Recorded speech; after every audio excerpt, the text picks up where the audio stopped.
All right, welcome to the music business class. And today, I think we are having lesson number 20 with the title Album Recording Project Management. Album Recording Project Management. You might also want to call it single recording, EP recording. It doesn't have to be the traditional album. And this lesson note will be available for you free of charge after the class, so you can concentrate and listen since you're going to have this material. It's quite a lengthy one. As you can see, I'm scrolling through. Got about 27 slides. In this lesson, we are going to explore the entire process of recording an album from the initial planning stages all the way through the final release. We'll cover the key steps involved, the important decisions that need to be made, and the roles and responsibilities of the different team members. By the end, you will have a comprehensive understanding of what it takes to successfully bring an album project to life. Project planning, that is the first stage. When you want to do any recording, however small it is. The first critical stage is the project planning phase. This is where you establish the overall scope and timeline for the album recording process. Can you see that word, scope? How far is this recording going? Many years ago, there used to be a style of recording called demo.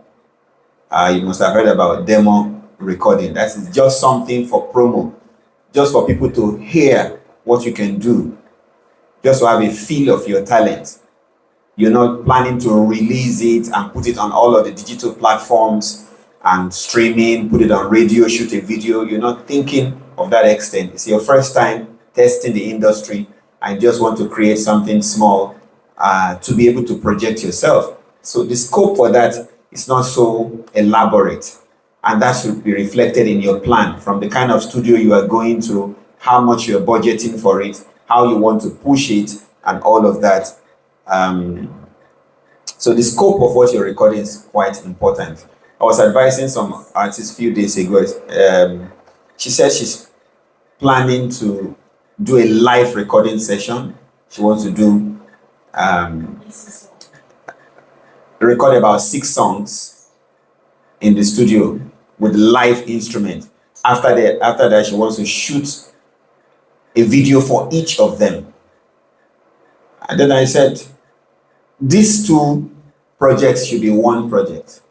The video should be shot while you're recording live. Since this is a live recording, while everybody is on their instrument and their microphone, and you're actually recording into the computer, you can actually capture the video there, because no other take of that video will be more authentic than while you're doing it. So you save yourself 2 times going to the studio or recording. So planning helps you to cut that off.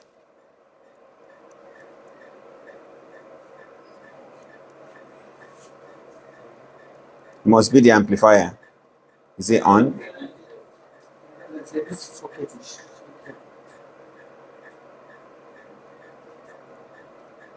Team of collaborators, including the artists, producers, engineers, and any other key contributors. You will save yourself a lot of money if you make a list of the people you want to use, from the producer to instrumentalist and all of that, and backup singers. A lot better than on the day of your recording, then you're looking for someone who can sing alto, someone who can play the trumpet. So that's the place of planning. It's actually a planning process or planning stage for anything you want to do in music. When you skip this planning stage, then you might spend 2 times of the amount it should have taken to record that project, because everything will be happening along the way and you'll be paying double for it because you didn't plan ahead. The question then is, how do I plan? You can plan with just yourself, but it's more efficient to have at least 2 other team members during that plan. You share your goals with them I want to record these 2 tracks, and this is what I want to use it for.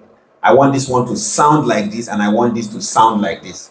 If there are at least 2 experienced persons on that team, they can advise you on who to bring on that team, what to do, how to go, and then that becomes a plan. You write it down, and that guides you along the entire process.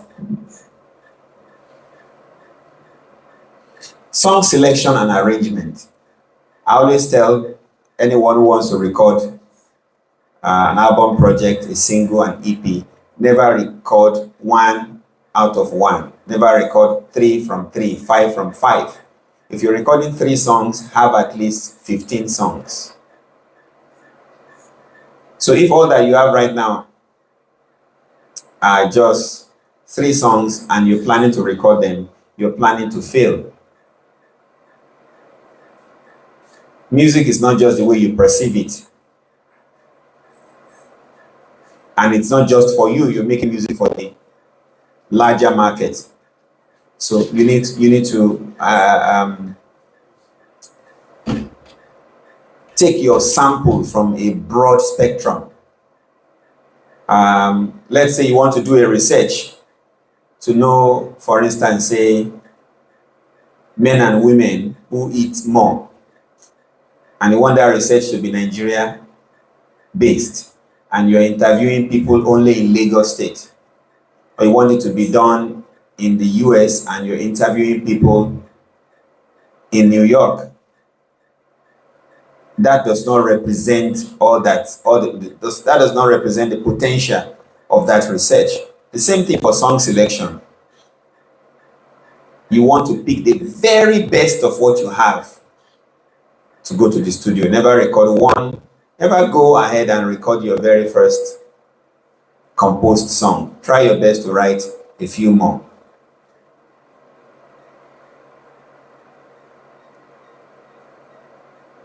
Next, we move into the creative aspects of selecting the songs and refining the musical arrangements. So that's another thing you decide. As a producer, I've realized that 80% of my clients that I've worked for in the studio didn't have a plan, didn't have the musical idea in mind. They just have their song, and whatever you do, they are okay with it. You wouldn't use the guitar here and the organ and drum set, they are okay with it. Success in recording comes from having a concept, the musical concept, the idea. What will the finished product sound like? If you have, there's what is called a reference song. Sometimes when going to the studio, you might want to ask yourself, is there any recorded song that is in the same style and genre or close to what I want to achieve? So you want to listen to that yourself, and you want to share it with your team members or your producers or instrumentalists. So with that, the producer would plan ahead to say, I'm going to need a keyboardist, I'm going to need a guitarist. And when you even talk about guitar, there are more than 5 types or styles of playing. Do you want a pure electric hard rock guitar? Would you want a nylon guitar, acoustic style? Do you want classical guitar? Do you want Middle East style of playing? Do you want Asian style? Are you thinking of Latino? And having that idea will help you to pick the best instrumentalist. Curating the track listing is an important decision. You want to create a cohesive listening experience that flows well. And the arrangements of each song needs to be carefully considered to bring out the best in the compositions and performances. This is where the artistic vision for the album really starts to take shape. You know, in my songwriting class, I would always define a song as a short story designed musically. So what is missing most times is the design, which is this process. What you have composed is a raw composition. It must go through a phase called arrangement or orchestration. Arrangement or orchestration. This is who sings what. Okay, this song has soprano, alto, tenor, bass. What will this part sing? It will be somewhere in the book. You would have written it down in your own way. If you're not musically inclined and you can't put the notes down, you can record it on your notes. You can work with a music director who will give you all the arrangement or suggestions. You record them down. Beautiful if he's able to make it to the studio with you, but if he's not, then you can go with those ideas. You must have some concept that the producer and the team members will build on. So that is called arrangement. So don't take a song from the raw composition straight to the recording studio. You will need at least 2 steps. One is the arrangement or orchestration. The second step is rehearsal, to hear what it sounds like. Whether the recording is live recording or not, it doesn't matter. You have to listen out for what it sounds like. There are a lot of ideas as a songwriter that I will come up with. Okay, I'll allow trumpet to play this, and then the local talking drum will play this, and then there'll be an a cappella here. You have all those concepts in your head. When you get to the studio or in the place of rehearsal, you realize that this might not really work. The trumpet is sounding too harsh. I'd rather take it out and put some strings there. All of that gets corrected in the place of rehearsal. So if you record your song straight and then you call a producer, book a studio appointment, it might end in regret, because eventually you have a material that you think that could have been better if things were done differently. Pre-production, I think I've explained this. Before you start recording, the pre-production stage involves preparing the recording environment and finalizing the production plan. You need to make sure the studio space and equipment are set up properly to capture the best possible sound. Look at when I go to my class now and I wanted to start teaching, my microphone was too bassy. So what did I say? Remove the bass, balance the sound. Meaning, as a recording artist, it's extremely important you know what you want, because they set a microphone for me and they gave it to me and it was working. They were okay. They had gone, they had left there, but I spoke into the microphone and this is not the sound I want. And they checked and did their best and said, this is the best we could come up with. This speaker is not working, that one is not working. Then I said something else. Check the EQ part. They checked the EQ, the sound became perfect. What does that tell you? As an artist, you must have a fair knowledge of what you're looking for in the studio. Otherwise, you'll end up being given anything. You must have a clear picture of the vocal, of the instruments, of the depth, so that they can fine-tune everything to your taste. Do not forget that maybe you do R&B the night before. The person who sang in the studio could have been a heavy metal, rock and roll musician, and everything is tweaked to that level. If you come following day, they might forget to adjust to your sound and just open up the studio for you and say, go ahead and record. You want to make sure you balance everything. You do a pre-production, listen to what you recorded, and you are okay. Then you can start the main production process.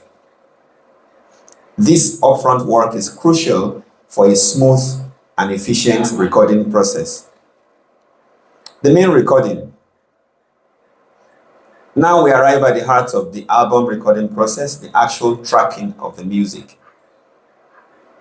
This involves, so when we say actual tracking, when we say track, sometimes you think it's the track in an album, track 1, track 2, track 3. In recording, what we call a track is each channel, each line of the project. So if a trumpet plays and a singer sings, each of them is on a track. So the drum set man, the drummer playing, might have, the studio upstairs we have like 9 tracks for the drums alone.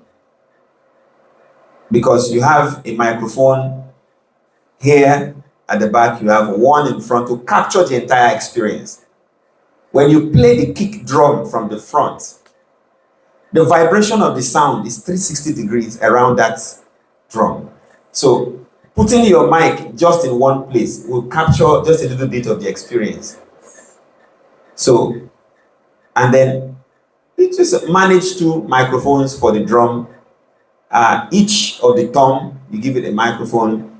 The cymbals, if it's got 2 cymbals, the snares, and every other part. Then there's overhead, at least 2 microphones to pick those extra sounds, the combined sound of the drum set. You pick them one after the other. You're also recording the atmospheric sound around the drums. You can't be 100% perfect in capturing an analog sound into digital, but you can try your best close to perfection with proper miking. So, and that is why when you are recording live, it's called multi-track recording, multi-track.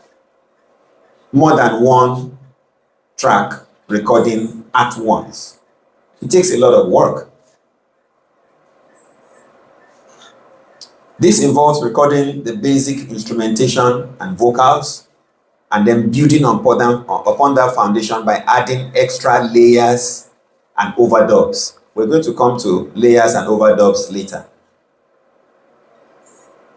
So we might be 10 now, and we say 1, 2, 3, everybody were playing and singing, recording at the same time, and the multi-track record it.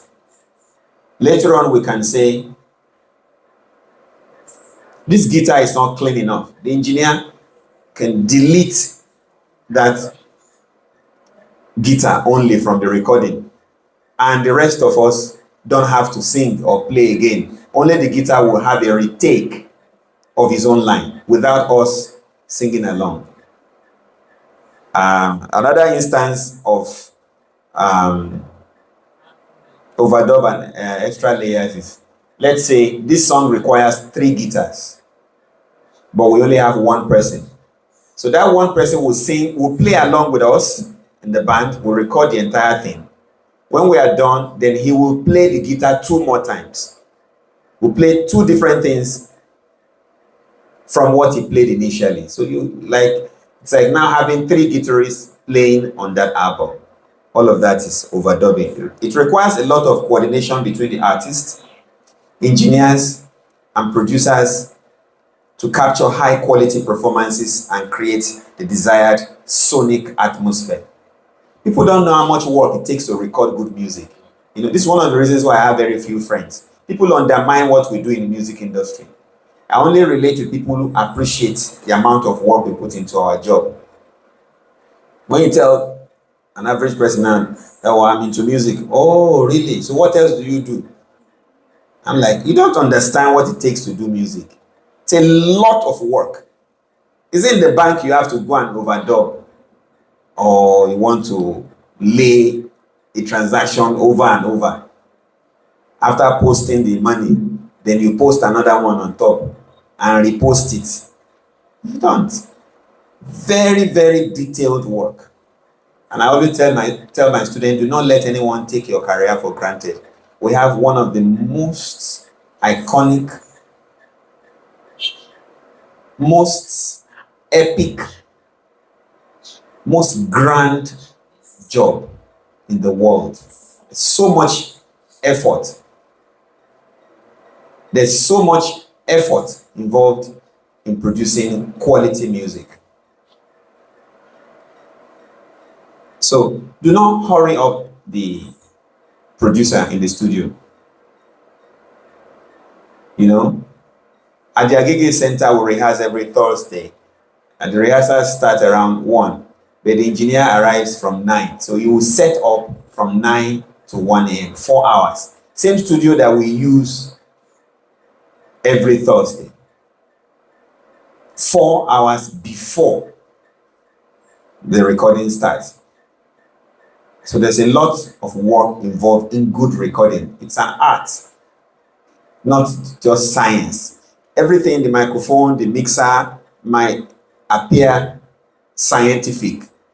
They are electrical equipment. But what we use them to do is a fine painting, extremely creative work of art. And that takes some intelligence, patience, knowledge, and attention to details. After the recording process, there is editing and mixing. And I would explain the difference between two, because I only hear most of you say mixing and mastering. There's an editing process. So let's say I sing my verse on the music, and there are a lot of breaths. You can hear me breathing loud in that vocal. If the engineer or the producer expands that vocal on the computer and cut off where you have the noise away, is it mixing? Is that mixing? That's not mixing, that's editing. You're taking out something that should not be there. You're correcting an error. That is editing. So there's what is called sound editing. After you have edited the work and you listen from beginning to end, and you realize that all the errors are taken out, you now want to mix. So mix is a different level of adjustment. What I did to this microphone when I got here was mixing. So you work with the, number one, the EQs, the EQs, equalization.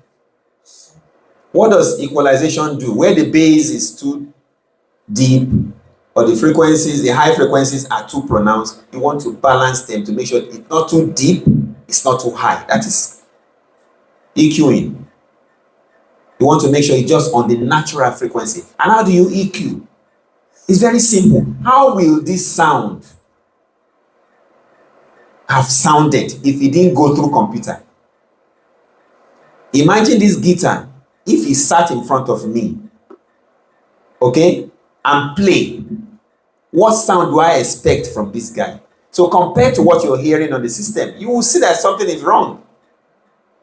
It might be too deep, it might be too high, it might lack center. And that's what the engineer now has to work on first, to balance all of those frequencies. Which is what they did to this microphone before I started the class. And then you want to move on to the next level, which is panning or balancing, positioning. If a 10-man band sits here and performs for you, and you sit here listening to them, you will not hear, even though they are all coming from this microphone, you won't hear all of them from the same direction. You won't hear them, all of them equally. You will hear one a bit louder, one will be coming from the back. The positioning of the sounds will be different. And if you are from that back, you will also hear it differently. If you sit here on the right, you will hear them differently. If you sit on the left, you hear them differently. If you sit in the center, you hear them differently. What then is going on? The way they are arranged affects how you listen. There is no way everybody on the stage playing will be in the center from one point. We all cannot occupy one single spot. We are spread out. Some in front, some at the back, some to the left, some to the right. And this is how music should be perceived. Have you listened to music before and some things sound in your right ear, you can't hear it in the left? Have you seen that before? Some things seem like they are at the back. Some things are louder, like in front of you. This is the real heart of mixing after recording. So let's say you have 30 tracks or 30 channels of recorded work. You want to carefully Picture the band you have in your head and send them to where they belong. So you want to keep, let's say there are two pianos now, one standing on the left, one standing on the right. That's what is called panning, which is you now adjust the positioning of the piano here to the left and the one to the right. So meaning that this will sound louder in the right, this will sound louder in the left, or softer in the left. And then you also want to check volume level. Check the bass guitar and the kick drum, for instance. Should they be struggling for space with the microphone with the lead singer? No. They are at the back. At the back, but fat. Am I making sense? They are big at the back. So how do you make something fat at the back? At the back means the volume down. Fat, what do you do to it? You boost the bass. Are you listening to me? You increase the low frequency, but then drop the volume. Okay, so you have sent it to the back, but then it is big at the back. Somebody playing shakers. You know what they call shakere? It can't be at the back. He is in the front, but he is thin. He has to be thin in the front. How do you make it thin? The frequency. You give it more high. It has a sharper tone, and you cut the bass from it a little bit. And the volume, you want to ask yourself, what is taking the center in this music? Choose the 3 things that should take the center. And even those 3 things, you have hierarchy. So my voice is the number 1 in front and in the center. The backup singers 2, maybe piano or guitar 3. So you adjust their volume like that. Every other thing on that mix has to go behind them. Nothing must overshadow them. So the mix engineer is doing 2 things basically. Adjusting volume and adjusting what? Position. Whether to send the sound to the left or send it to the right. The 3rd thing that he will do during mixing is effects. You might have recorded your voice in the studio, but your style of music requires that you want to feel like you're singing in a big hall. You want it to sound like you're in front of thousands of people in a big, massive hall. What effect is the engineer going to put on your vocals? Reverb. You might want to have some delay or echo. What's the difference between delay and echo? Production students. Delay is a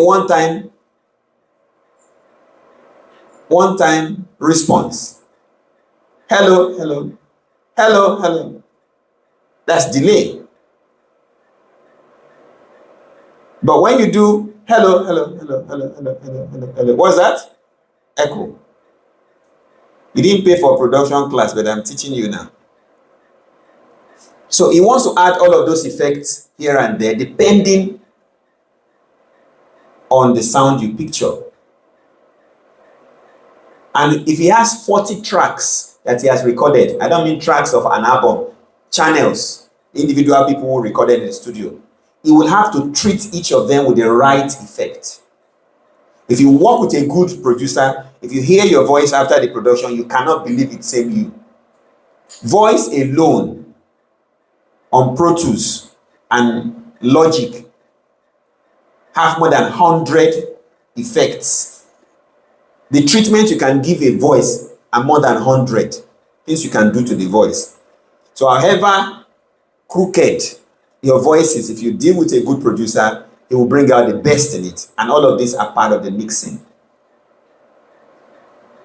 Mastering. You play a song in the studio and it's coming out sharp. You're enjoying it. Everything is beautiful. That is studio enjoyment of music. That song is going to go on television. It's going to go on radio. It's going to go on streaming platforms. It's going to go in clubs, in big venues. DJs will blast it to thousands of people. What is the thing you drop on that music to give it that robust sound, to preserve that sound anywhere it is played? Car stereo, your phone. What is that extra juice you pour on it that retains the beauty and that makes sure that song comes out perfect wherever, in whatever circumstances is being used or played? That is called mastering. The last crucial step before an album can be released is the mastering process. This is where a professional mastering engineer takes the final mixed tracks and applies special processing to optimize the sound quality. They ensure the album translates well across different playback systems and media.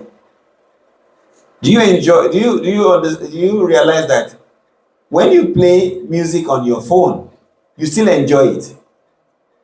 When you play on your laptop, you enjoy it. What makes you enjoy it across all platforms is the mastering.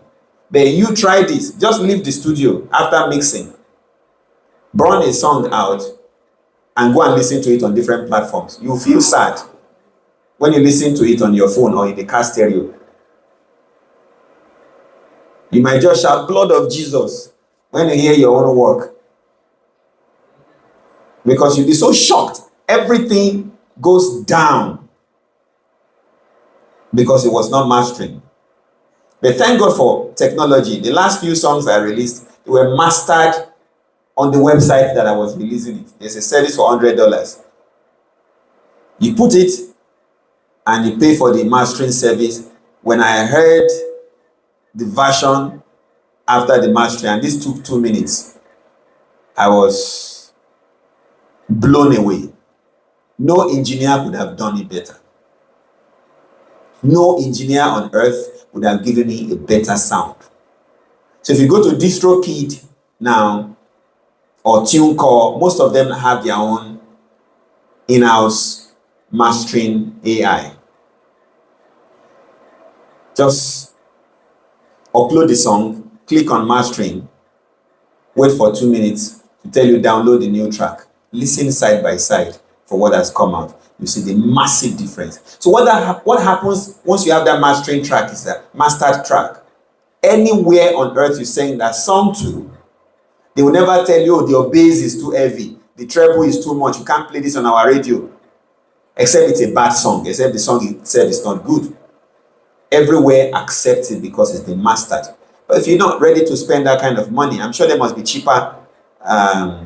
If you put on Google, master your song, master my song online, I'm sure there'll be something from $20 upward. But if you still don't want to pay for them to use computer to do it, there are very good mastering engineers everywhere who will charge you a little fee for the mastering. But one thing I want to encourage you not to do is mastering in the same studio where you recorded. You might not really notice the difference because you're using the same gadgets and the same materials, same speakers. There are special mastering studios and they are not as fancy as the recording studios, but the right set of speakers are used during the mastering process. Now you have a good music. The next phase is the album art, the image that goes with the album. This is one thing you want to make sure you don't compromise. You know why? That is what people see first before listening to the music. That's the image that comes with the song. It's like you're selling cookies or biscuits, they wrap. So they want to make sure you use a professional graphic artist. But if you're good at doing graphics, or you you can manipulate templates. Then you can use platforms like, say, canva.com.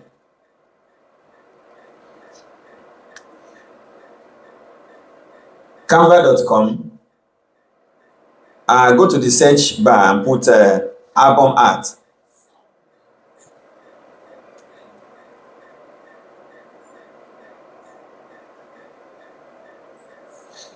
So it will bring different formats. I used this in class. I'm sure it must have been at the Agege Center.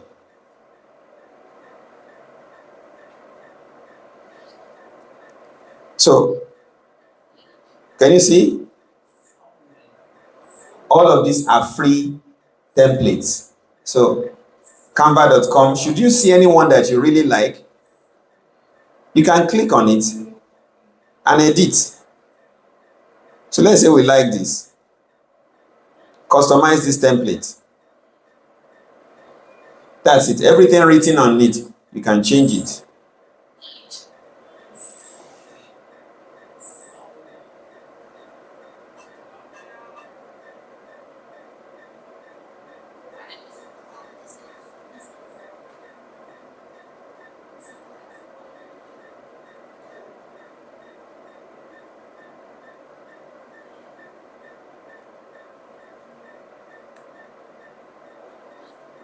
Swati, a track is ready for you. You might want to put the title of the song here.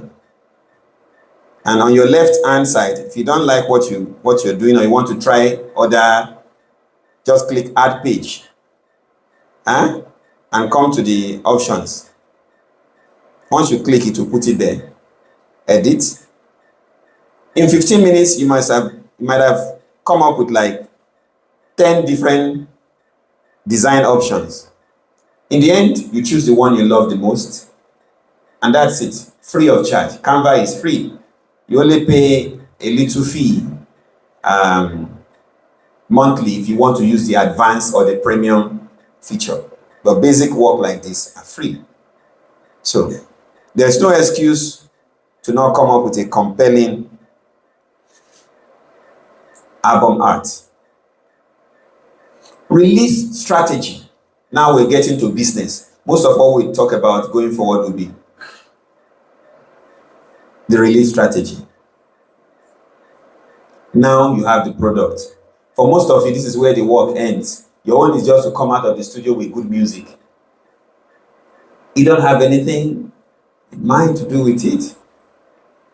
You don't know how to exploit it. Your song is like a piece of fruit. You want to squeeze out all the juice out of it completely. You know how I eat orange? How I take orange. After squeezing out all the juice, then I turn it over and peel the inside. When I'm done with the orange, you will pity that it ever existed. What will be left of it, you can't tell that's even from an orange. That's how you're supposed to exploit your music. Like everywhere that music can be exploited, put it down there. And the beginning of exploitation for your song is to copyright it. Go and have a copyright for it. And in this class, I have taught you there are 2 copyrights every song should have. You can manage one, but if I were you, I would do 2. The first copyright is the composition. The underlying song, the creativity of sitting down and writing that song, the raw song that you wrote. The second right is the recorded material. You know, the song you wrote is like Gary, or it's like corn, it's like raw corn. But you know how many things you can make out of corn? More than 100. So your recorded song is one way of exploiting the studio recording is one way of exploiting the song you have composed. If you gave it to a filmmaker, they will create another version for their film. Do you now see the reason why your original composed song and the recorded work are two different things? The composition is the raw material, and what you came out with from the studio is a byproduct. It's a product from the original. So these are two different things. Meaning I can write a song as a composer and I'm not singing it. And I want you to sing it. When you sing it, have I given you my song forever? No. What I've given to you is a license. It's called licensing. I license you to record a version of that song. When you're done recording that song, you own the rights to your sound recording. But I own the rights to the composition. If your song becomes successful tomorrow and somebody says, I want to have a cover of your song, who are they going to come to? Me, not you.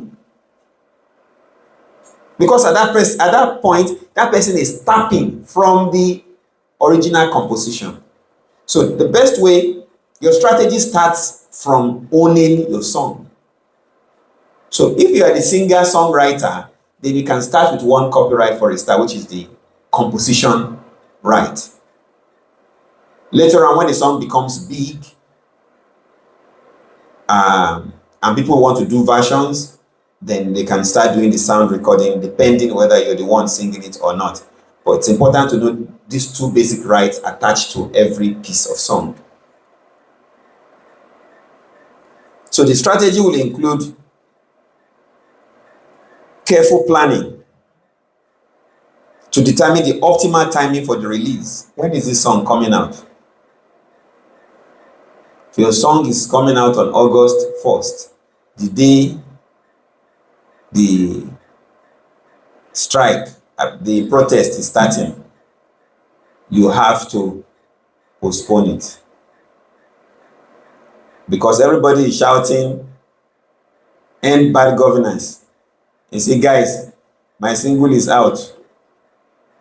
In fact, I think I can even demarket you that day because the kind of insult you get in your inbox. Like, are you okay at all? You almost feel like maybe you chose the wrong career based on the feedback you will get. People will be telling you, is it music you should be singing at this, should be doing at this time? And you'll be asking yourself, what else should I be doing? So timing is extremely important. You want to check throughout the year, Premier League. You know, the day such matches are played, nothing else matters. Public holidays, festivals, things that take up public space and opinion. You want to guard against it. So you don't just choose a random day. Getting this right, except in some cases, the song coincides with the subject. Let's say Nigeria Independence Day, October 1st, and you have a song about freedom and democracy and good governance. It might be a strategic day to release it. So then the plan will also include to map out the distribution channels. How will this song be available everywhere in the world? Getting this right is crucial for ensuring the album reaches the intended audience. Do you have an intended audience in mind who is supposed to be listening to your music? That helps you with the distribution company. There are some distribution companies that they are not strong in some countries. Spotify, for instance, now is the biggest music streaming platform in the world, but their Nigerian patronage is extremely insignificant. Am I making sense? So if you're going to just release your music on Spotify, then you're not going to be as efficient as possible. But there are some streaming platforms that are not so popular, not so successful. The Nigerians are all on Audiomack, Boomplay, and YouTube Music. Because Nigerians, we have the mindset of, I won't pay for monthly subscription to listen to music. So they rather go find it where it's available for free. That's something we're still battling with in this part of the world. So when you're releasing, you want to make sure whatever distribution platform you're using has a strong hold or is able to distribute to the platforms your target audience would be able to reach. Budgeting, how much do you have?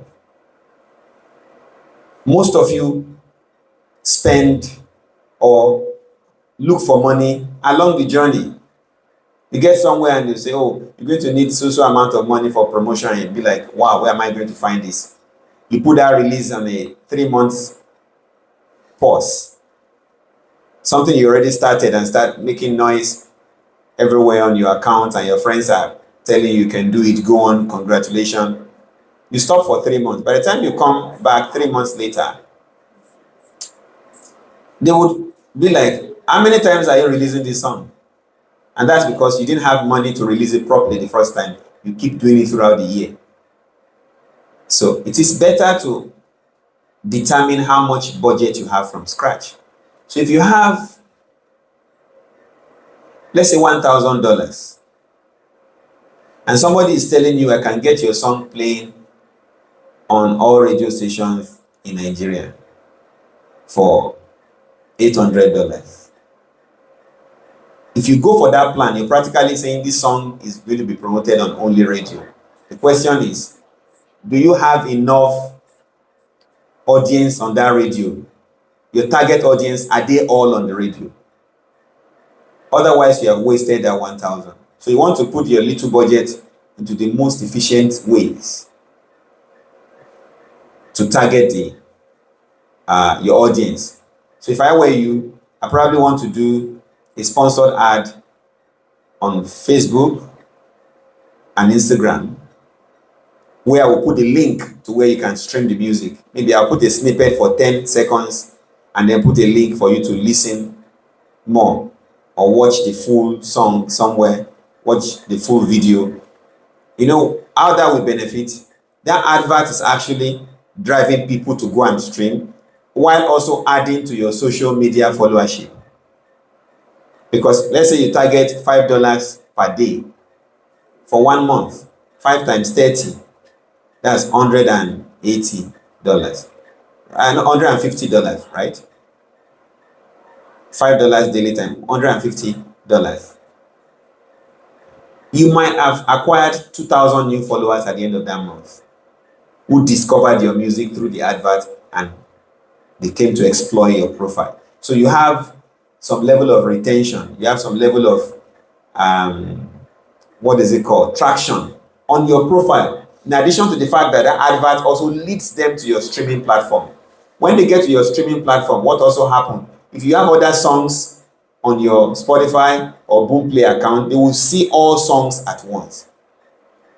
So that kind of advert has a ripple effect than giving an agent $800 to go and pay 5 radio stations to be playing your song for 3 months.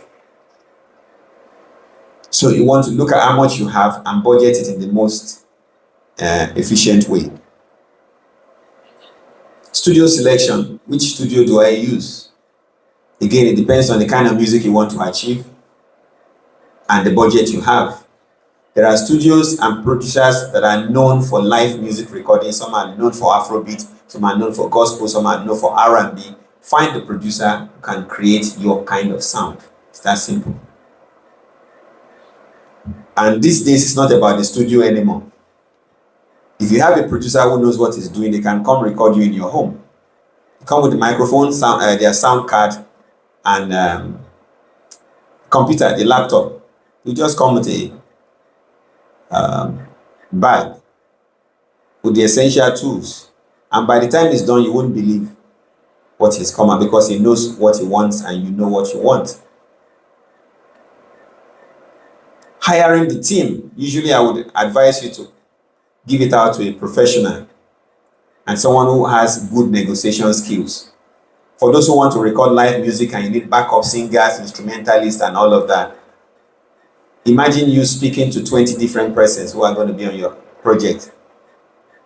To be overwhelming and tiring. Find professionals who will handle the negotiation, the contacting, and speaking to them about money, the scheduling, the time, and all of that. So you can come in as an artist focused on your creativity and do your stuff. And sometimes musicians think they are wise. When you tell them, let me handle this for you, they think maybe you have a commission from doing that. They want to talk to 20 persons and negotiate by themselves. But they are actually spending more. Because by the time that keyboardist listens to you and then hears, he might feel like maybe you have some extra money somewhere, or you are son of one rich person from your tone. He's seen your picture and the dread and the bling and all that. But if a producer that they've been working with for a while speak to them, they know how to get them. I've helped people book talent before, even for free. There are other tie-ins I will put in for you to say, if you do this, this can happen, this will happen, this will happen. We can give you this in exchange, we can give you this. And you get a cheaper team put together. Scheduling, I already talked about that. Tracking performances, this explains what I have explained before, so you can read the notes on your own. The core of the recording process is capturing high quality musical performances. So don't go to the studio thinking that you want to go and record. You're not going to record. It is what you have recorded that is called recording. What you want to aim to capture is a performance. Whether you're a drummer, you are a guitarist, a singer, a clappist, whatever you do in the studio, capture the performance. If you capture a performance, the audience will perceive it as a performance, not a recording. Overdubbing, I've also explained that before, but this breaks it down. Comping takes, the editing process involves comping together the best individual takes to form the final performances. So you want to comb what you have. So the difference between a recording session and a performance session is that you can take your vocals 10 times until the producer feels that you have had enough takes. So he would have to listen to all the 10 takes and say, for your verse 1, I like the first half of your first take and the second half of your fourth take. So it's combining 2 takes. You remove something from the first take, remove something from the fourth take, join them together, and you have a strong take. That's comping. That's what we call that. You joining one part of a take with the other one. And this is why in a recording session, no experienced producer will tell you to take it just once. No, you take it severally and they will comp it later. Automation and dynamic processing. I've mentioned that before, the EQ, the effects, the automation. So if I can say every time the chorus comes up, I want it to have this effect, so I can automate it. Meaning that as a producer or mixing engineer, I don't have to edit each strand, each track of the recording, and each group separately. I can automate some effect to run in certain places and it will go around it. So all of these are part of the process, which I have explained in parts before. Sequencing the album, I think this is quite important. Which track comes first? Which track comes next? This is something that everyone who intends to record a full album needs to take into account, which is which song, how will these 10 songs flow from track 1 to track 10. So what should guide you when you're tracking? Whatever is guiding you when you're tracking your album, is that same thing guiding you when you have a live show or live concert and you have 12 songs for the evening? How do you arrange the performances? What should guide you? The order in which the songs are sequenced on an album can have a major impact on the listening experience. Factors like the key of the song, the tempo, and the mood all need to be considered to create a cohesive flow. So you want to check, maybe you want to start from a quiet mood and then it builds up, then from the up it comes down. Or you want to do the reverse. Your song just starts heavy and strong and then it begins to drop gradually. And maybe on the 12 songs, you have 3 songs that you actually did on about the same key or similar key. You might want to put those similar keys together so that the tonal experience is gentle for people. So the first song is not on key C and the next one is coming on A flat. You can do it, it's allowed, but it's more enjoyable also sometimes when the next song has some similarity with what just ended. So you want to consider the key, the tempo, and the mood in arranging them. But you want to climb all the way up, all the way down. Do not hijack tempo from a very slow track to very fast one, and then you go to a very slow one, very fast. No, you have to choose a sequence, a pattern in sequencing the album. Album launch and event listening party. Hosting an album launch event or listening party can be a highly effective way to build, engage fans, friends, family, and the press, and generate buzz around the album's release. This allows you to bring together key stakeholders, tastemakers, members of the target audience in a curated setting to experience the music firsthand, while also receiving their support in forms of fundraising or donations, instant purchases, and spreading the word to other potential fans after the launch. This is one step a lot of music artists skip these days. You only hear about their song release online. Guys, my new track is out, download here. You must give us a venue to come to feel the physical vibe of that song and talk to you. I really like this number 4 is my best. Because at the listening party, they will listen to the entire album and they will tell you, wow, that number 3 speaks to me. So let's say you have 100 people at the album launch and 60 of them comes to tell you, number 2 is my best, number 2 is my best. You might want to choose number 2 as the first song you want to promote, the first single you're promoting on that album. So there is nothing like physical feedback. And then you bring the media, radio, television, newspaper, they would all come and then they ask you questions. So what's the purpose? Why have you released this song? What should you expect? You talk to the media and this will be in all the news. The news is usually more robust and authentic than they come to your bedroom to interview you because they are creating this news around a real event with real people. They might likely talk to 1 or 2 fans as well. If your sponsor or record label or your parents are there, you might want to ask them a question. So when did she start this music thing? When did he start doing this? So you have the sample opinion and they give you a very robust news with quality photo, live photos. So you want, let's say you have 10 tracks you're launching, you want to perform like 5 on stage and DJ plays the remaining 5. And you can feature 1 or 2 guest artists who are in the same style with you. You can sell tickets. You can do it in a venue where you have an arrangement with the venue owner. I'm bringing 100 guests. I want 10% of the sales for the day for the food and drinks. They either add the money to their own pricing or give you from their income. So they give you a date that is free for you. You don't have to pay for venue. We just did our Sound of Gospel in Ikeja and then I asked the team planning it, the last time you did this, how much did you pay? They paid 200K to use for venue. And I said, that doesn't sound right. You have a venue that sells food, drinks, and all sorts of merchandise. And you're bringing people to their place. You're bringing music. And you're bringing the guests who are going to buy food and drinks. We will not pay for the venue. Say, sir, what do we tell them? Just tell them we will not pay for the food and drink.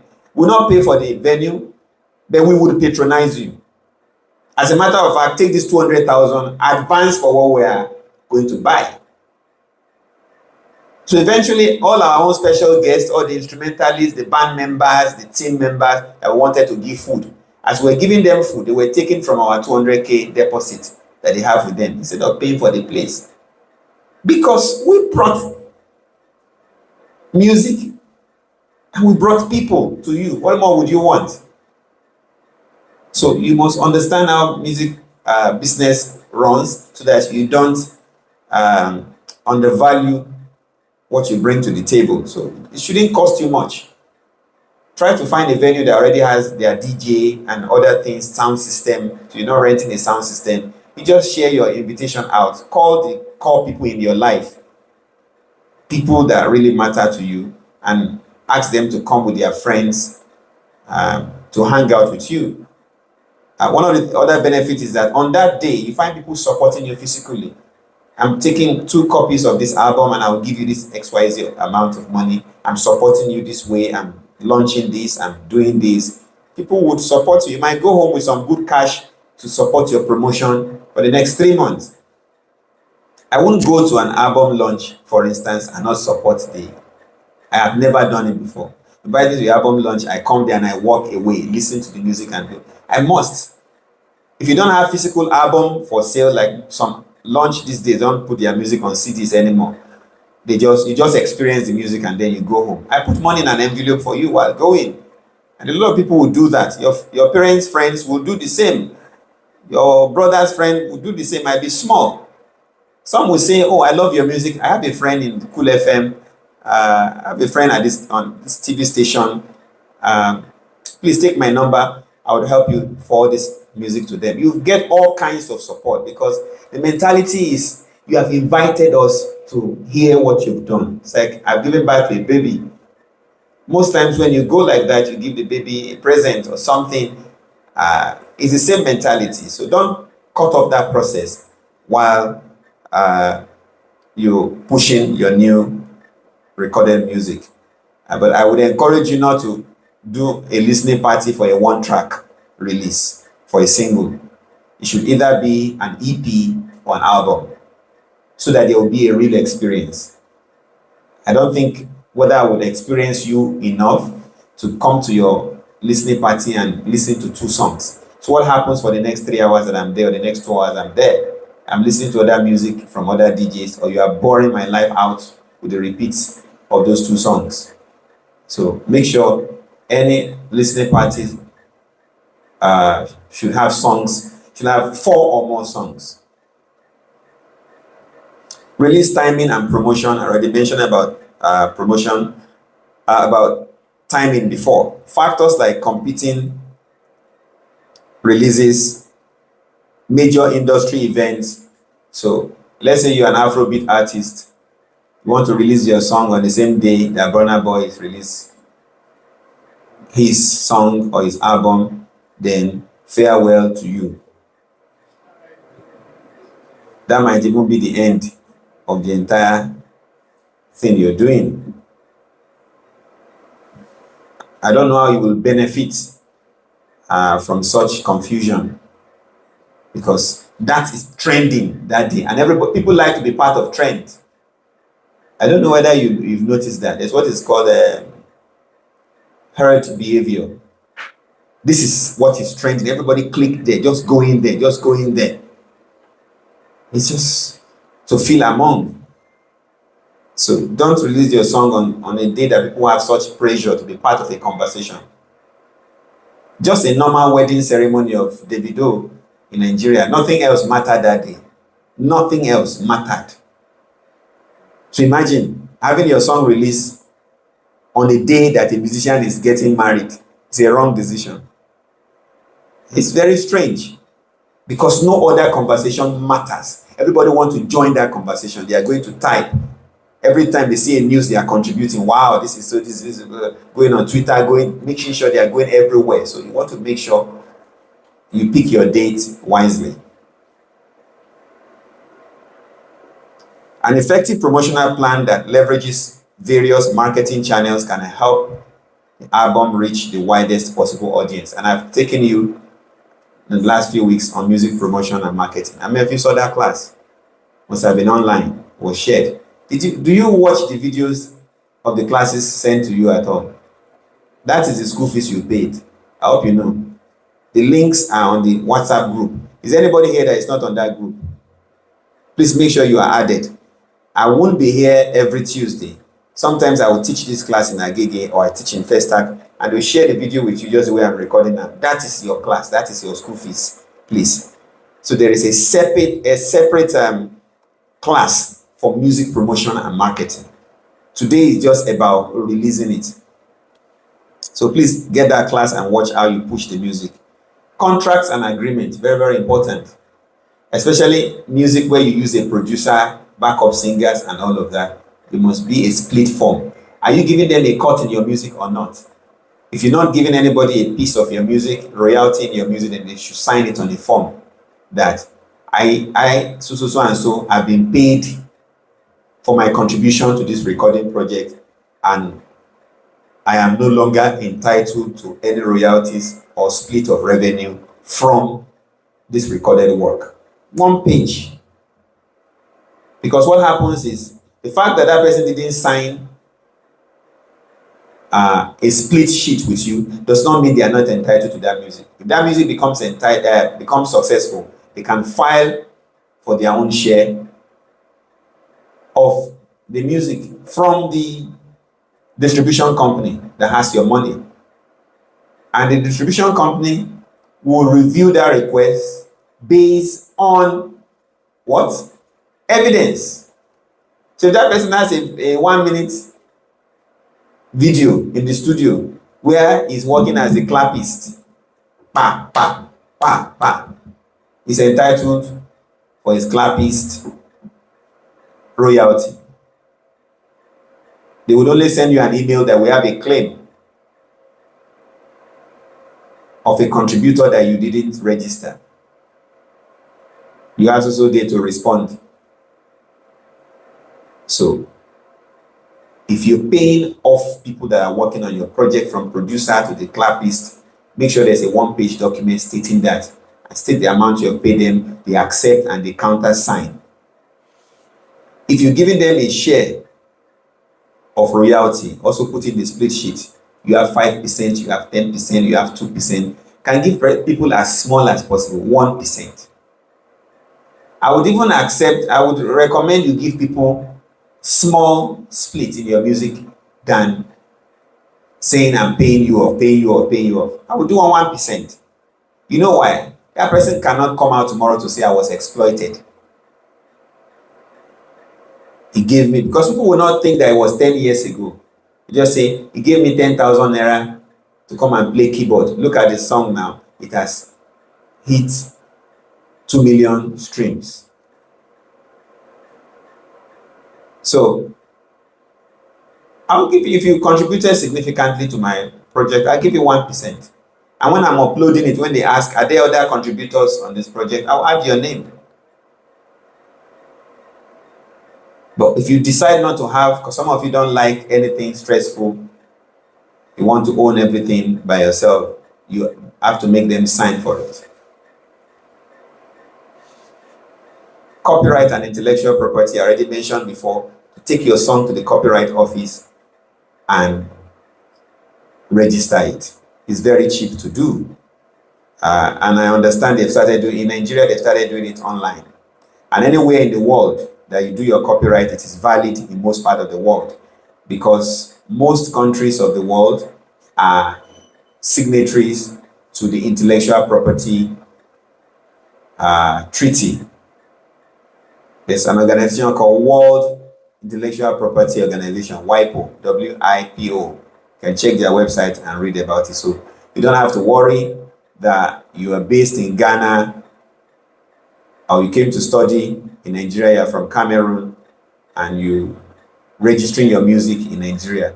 With that certificate, it is valid in most part of the world, because those other countries are all signatories, or most likely signatories to the international, to the World Intellectual Property Organization treaties. So, without that, you do not own the music.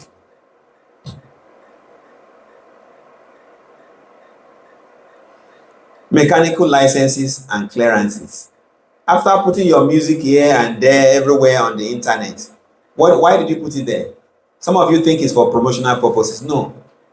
It's like you're making bread from your bakery. You have supplied the bread to different stores. It's in ShopRite, it's in Ebano, it's in this one, it's in that one, it's on the street. What is the purpose? To do what? To make money, to make income. That's the purpose. It's not there for decoration. So, but if you don't register with every place that pays you for your music that is in the public domain, there will be no way to claim that money. So if you distribute, let's say with DistroKid or TuneCore, the only money you earn from them is the direct sales and streaming income from all the stores. But a radio station can pick your song from there and play it. An online radio will pick your song from there and use it. How do you get paid? There are organizations that collect this money from people using your music everywhere. That is why a musician must register with them. Every country of the world has what is called public performance rights organizations, PROs. In Nigeria, it is called COSON. We have COSON in Nigeria and MCSN, Music Copyright Society of Nigeria and Copyright Society of Nigeria. The moment your song is everywhere, you go and pick up your form and register with them. So that when the radio stations, the clubs, in Nigeria, for instance, COSON collects money from more than 10,000 places that pay them an annual blank license to use music as they like. So think of most hotels that you know, all radio stations, all TV stations, all big venues where they have concerts. Any nightclub, bar, restaurant where music is played publicly are all registered and they pay an annual fee. COSON will remove their own administrative fee and split the remaining to musicians whose music are being played. You also want to register with Sound Exchange. Sound Exchange is an American organization that helps musicians around the world collect their royalty. What is the difference between Sound Exchange and the performance rights organizations? Performance rights organizations like COSON, they target public performance or use of your music. And their major collection, the major people they collect for are the owners of the music, the composition rights owners. Don't forget, I said a song has two rights. The person who composed that song, the original work they created, the right covering that is called composition right. The person who recorded the music in the studio, the recorded version of that song, the rights on that recorded version is called what? Sound recording right or master right.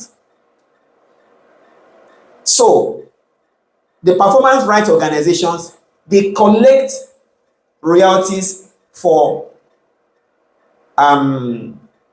composition owners, that's the songwriters, and their publishers, the people the songwriters assign as people to help them exploit their music. While Sound Exchange collects royalties for artists and their record labels. These are two different things. So if you're lucky, you're the one who wrote your song, meaning you'll be collecting money from both places. Am I making sense?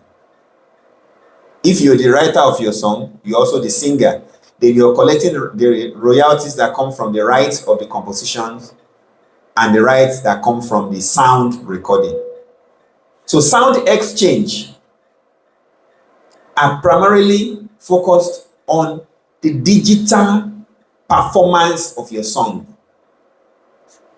PROs are concerned about public performance. Sound Exchange collects money or royalties from digital performance, digital users, online radio, satellite radio, non-interactive platforms where music is being used. So After this class, just go to soundexchange.com and see how to join. Wherever you are in the world, you can be a member. So, because you never can tell which song will give you the big break you're looking for. There's no crime in being a member for your one single that is out, and at the end of the year, they tell you have zero earnings. You have not committed any crime. But you will regret if you release a song out there, and in 1 week you have 2 million streams. And you're not a member, you're not registered in these places. So Sound Exchange, which is an international organization, collects globally. And your local PROs. In Nigeria, I mentioned we have two: Copyright Society of Nigeria, COSON, and MCSN, Music Copyright Society of Nigeria. You can register and collect your royalties from these two sources. Royalty collection and accounting. You need to make sure you are accounting, you're doing your maths as you're collecting money from here and there to make sure it makes sense. Most of these streaming platforms are they are involved in unscrupulous business practices. You might go on Spotify and realize your song has got 120,000 streams. You now go back to your distributor, maybe DistroKid, sometimes you find $20. You have to ask questions. There have been cases before they will say, we are sorry, there's a miscalculation.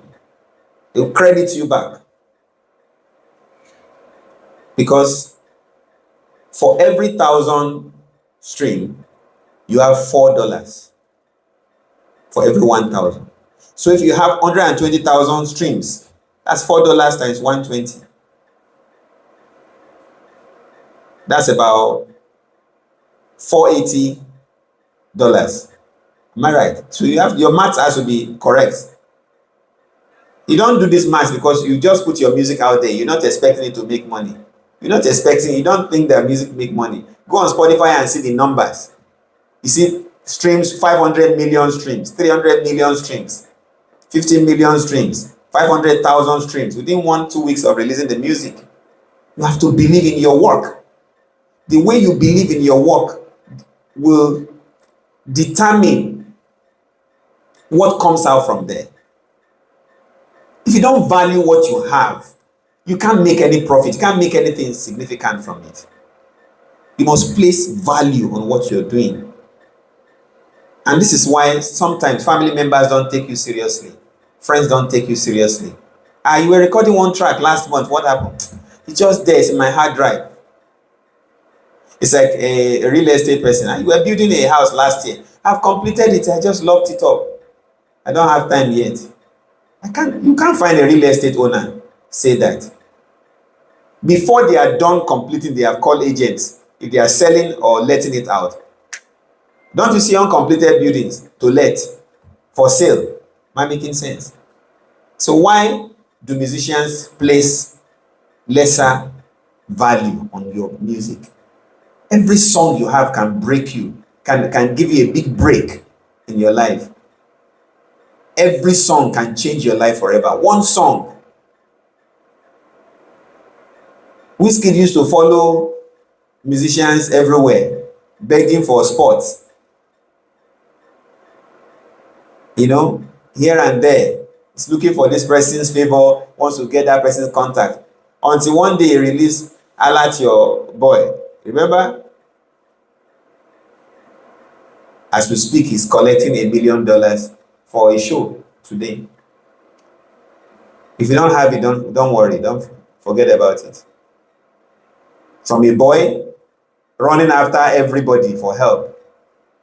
So don't take your creative work for granted. Never. Every song, every production track, every instrumental you've come up with, it's gold. Treat it like that. If you put it on the store, go back and give it a push. Give it the best promotion you can give it in the world. And be following the numbers, be counting the numbers, and be checking the deposit, the cash that's in your on your account on the distribution company to make sure that it's tallying. And if there's a problem, pick your phone, you want to call or you want to chat them up, I have a problem. Music is not, it's not a hobby. It's serious business. Music publishing considerations. I've also taught music publishing a few weeks ago. You have to publish your released album. When you're done recording, you find a good publisher to publish with so they can exploit the music beyond the streaming platforms. Streaming platforms will sell streams and sell downloads. Publishing companies will look for other users of music apart from streams.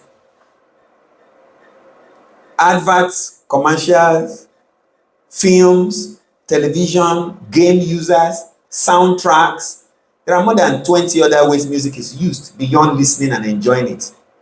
So if you only release your music on all the stores, what you have done is you've made it available for people to listen. You have not published it.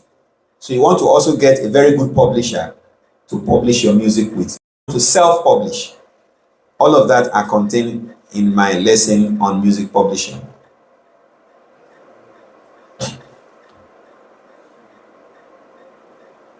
Distribution channels and platforms. You already know those distribution channels. When you're done recording,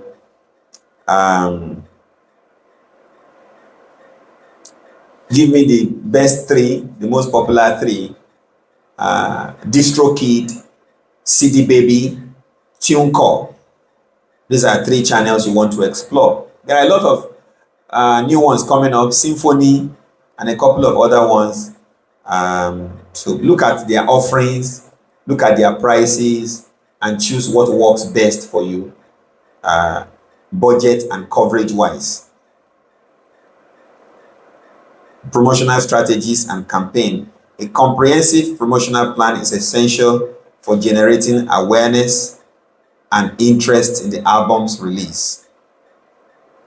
This can involve radio promotion, press outreach, social media marketing, live performances, collaborations with influencers and tastemakers.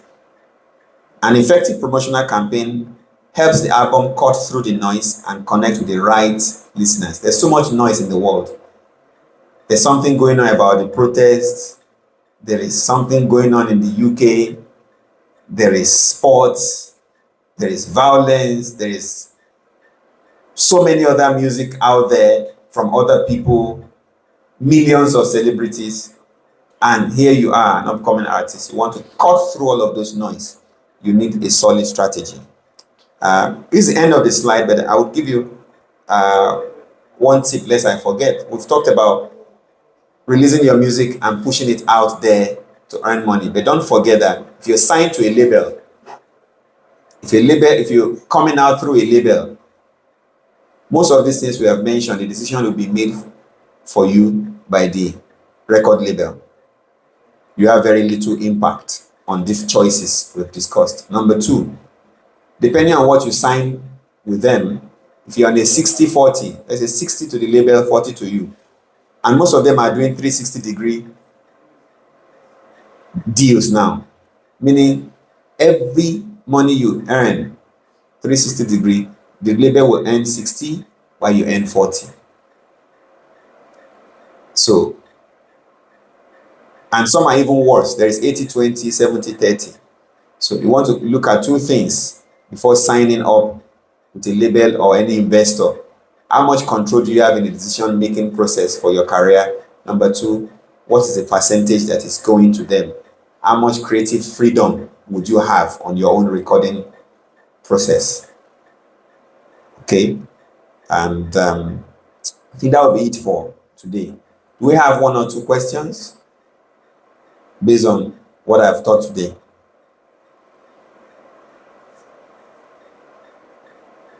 All right.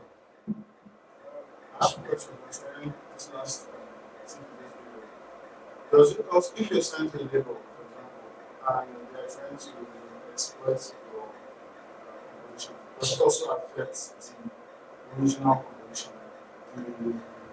Yes. It's asking that if you're signed to a label I've mentioned that there are two rights, the composition and the sound recording. Which one are they concerned about mostly? Like I mentioned, 360 degrees. Most of them would also sign up with the composition rights. So they want to have your right to the composition and your right to the sound recording. Meaning, if somebody wants to use your song, apart from the sound recording, they want to use your composition in another way, they go through the label, not you, if you're on a 360 degree. But you can manage to sign a deal with them that gives them the right to the master or the sound recording, not your original composition, which is why you need to be smart. So if a label is, for instance, saying they want to have 20 years ownership of your composition and sound recording on a renewable 4-year contract. Do you know what that means, for instance? Even at the expiration of the 4-year contract you have with them, there are 16 more years to go for them to exploit your music. When you leave the label, right, and go to another label or you start becoming independent, for the next 16 years, they continue to exploit the music you recorded with them. People who want permission to use that song still go to them. All that you would only be getting will be 40%. They will be getting their 60% for the next 16 years. Now, if you were owing the label, you didn't pay down all of the debts. By the time your 4-year expires and you leave the label, depending on how much money they make, you might not make any money on your music while they are exploiting it.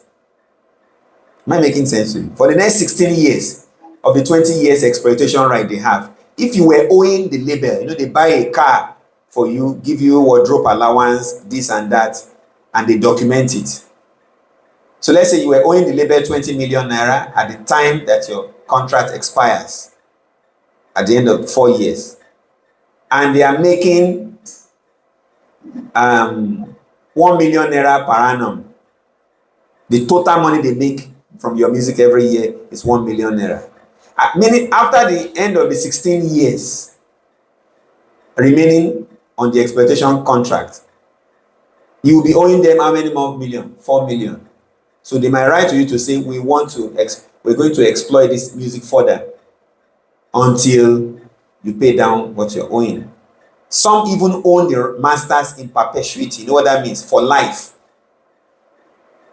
Forever and ever, they own that right. This is why most musicians, what do they do when they make money and become successful? They buy the rights to the master back. So you now go to be the label and like, I would like to be in charge of my own estate, my own catalog with you.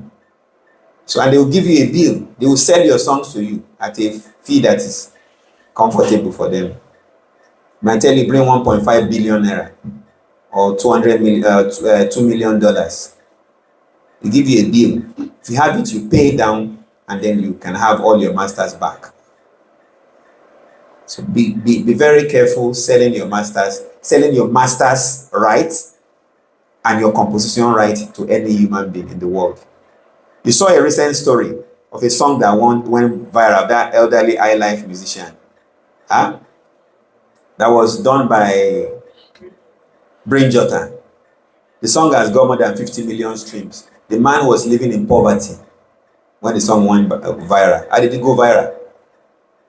He just used it as soundtrack on his comedy skit. Less than 30 seconds comedy skit. The song peaked because it was a challenge. More people were doing the comedy skit using the track. Somebody now said, the owner of this music has not been compensated. You are exploiting this music. So, Brain Jotter went to him, gave him 2 million naira. People were criticizing that what you gave this man is too small. The man said, no, I've not seen 2 million in a long time. And the music does not belong to me anymore. Premier Records, he sold the rights to the song to them many years ago. He doesn't own the rights to it anymore. So The 2 million naira given to him is bonus. But imagine if he owns the rights with the millions of streams that the song is getting now.